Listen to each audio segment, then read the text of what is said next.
అంటే ఏమిటంటే పుస్తకాలు చెప్పలేని పాఠం అంట. కోరుకుంటే చేరదంట, వద్దు అంటే వెళ్ళదంట.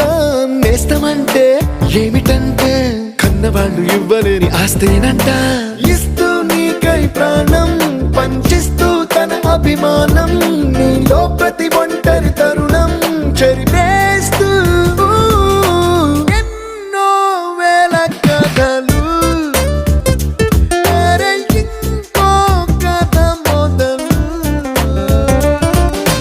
छोटी छोटी छोटी छोटी छोटी छोटी बातें, छोटी छोटी बातें बातें, मीठी मीठी मीठी मीठी मीठी मीठी यादें, मीठी मीठी यादें यादें.